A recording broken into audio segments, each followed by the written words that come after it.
I know that if something is instantly gratifying, it will be repeated. All of us as adolescents remember that to be true. Anything that's immediately gratifying will be repeated. And the strongest force in the earth is something that affects your self-esteem. If you can make someone feel good about themselves, they will love you for it. They will be loyal to you. You talk about plugging into the energy in interpersonal dynamics. You get to be responsible for another person feeling better about themselves, and you've hit the jackpot. That's a dead-on bullseye in human relations. So I said to myself, that idea is clear and self-evident to every one of you in this room. Tony helps you realize that on a higher level. And that's the power of the Robbins experience.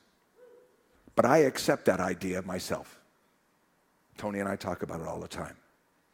Okay, if I accept and you accept the idea that anything that's instantly gratifying will be repeated, I say to myself, in the context of this building, if I could get my employees, one at a time, to reach out and talk and engage a guest on a very personal level, not a dealer talking to a blackjack player, but Annie talking to Mr. Jones.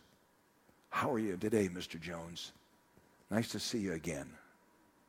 Is there anything I can do for you? You feel like playing blackjack this morning? How's your wife? All of a sudden, forget the crystal chandeliers and the hand-woven carpets and the marble. It means nothing. All of a sudden, you're engaged with someone who cares about you. If I could arrange for my employees to find that gratifying and rewarding and increasing of their self-esteem, I would have plugged into the magic of business. And I finally, with the help of some other people, figured it out 4, 5, 6 years ago. And it changed my business and changed my life. It was a subject that I'm going to explain to you called storytelling. We took 900 supervisors at Wynn and put them in school. It took about 3 or 4 hours of training with some people from England. And we explained to them that we had a structure in the company that was very convenient. In every part of the hotel, which runs, as you know, 24 hours a day, we have a pre-shift meeting. If it's a restaurant, just before the restaurant opens, the maitre d' or the manager meets with the waiters and has a 10-minute session. The chef in the kitchen meets with his cooking line and has a session. Housekeepers on each floor meet with the inspectresses that are the supervisors on each floor of the hotel. Department by department, public area porters, there are collections of 12 to 15 people, or maybe as few as 7, with a line supervisor who gives them whatever it is they need to learn that day before they start their shift. We had a structure in place in the hotel that was very convenient. But instead of giving them inane or ordinary or mundane information, we changed the program to this. The supervisor said to the group of 8 or 10 or 12 people, has anybody got a story of something that happened yesterday or in the past week, special with a guest? And now I'm going to give you a true example.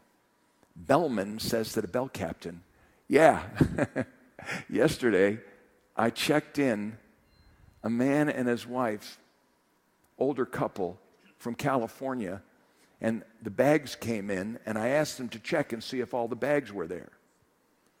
And the woman let out a hoot. Oh my God, Herbie, I forgot the medicine bag.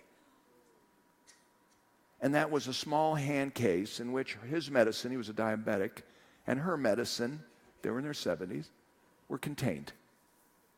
Oh my God, Herbie, your insulin is in the bag. I left it on the front hall table when we got in the car. Oh my God, what are we going to do? We'll have to go back. I'll call the airport. Bellman tells the bell captain, I told him, just a minute, ma'am, where do you live? Pacific Palisades. Is there anybody at home at your house? Well, our housekeeper's there. I have a brother that lives in Encino. It's a Latino bellman. My brother, Hervé, lives in Encino. Why don't I give him a call? He can go over to your house and pick up the bag, and we'll manage to get it here for you. When do you need the medicine? It was 3 o'clock in the afternoon. She says, by 7 a.m. He says, don't you worry. If you can get that lady on the phone, tell her that Hervé Mendez is coming, and we'll get it here at 7 o'clock in the morning. You can do that? Yes, ma'am. She calls, he waits, she calls, tells the housekeeper, is the bag there? Yes, you left it on the front hall table. Hervé is coming to get it. Let him have it within the next hour. Okay, bye. You sure you can do it? Please, lady, enjoy dinner. Have a good time. Everything's going to be fine, I promise. Kid goes downstairs, tells the bellman on duty, his supervisor, that he's got to go get the bag. Jumps into his car, drives 5 hours to his brother's house, picks up the bag, turns around, and gets back to Las Vegas at 4 in the morning. Takes the bag to the bellman and says, make sure this gets to room 10, whatever it was. By 7 a.m., it's got the lady's medicine.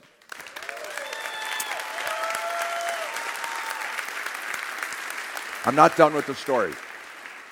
The relevance of this story, there's 1,000 of those a month. The supervisor's been trained.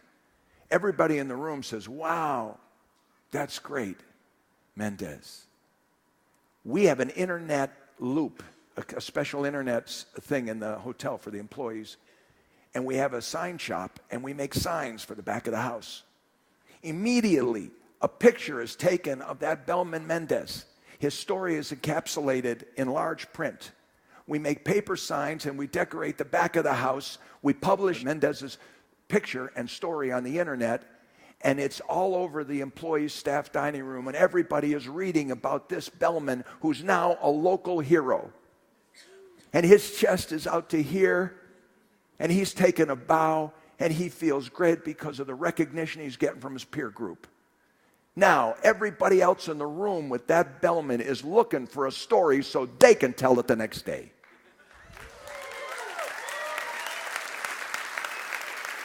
We found a key to making a single employee acting with a single guest instantly gratifying and increasing of their self-esteem. Now every employee in the hotel is looking for a story.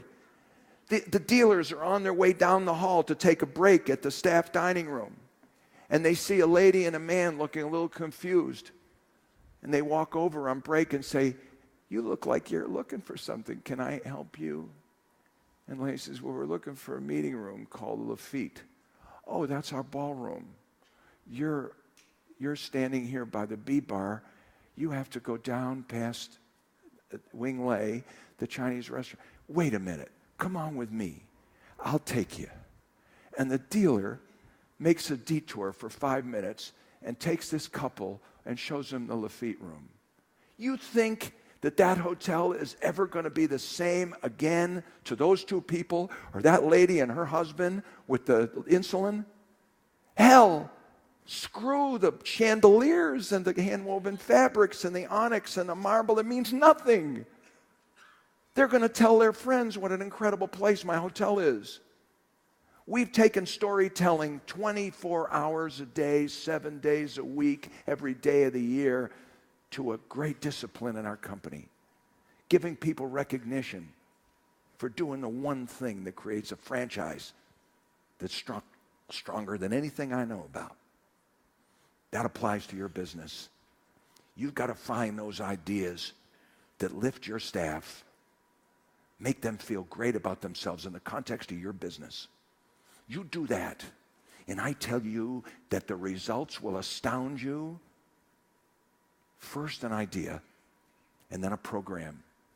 First an idea, and then a building. It works every time.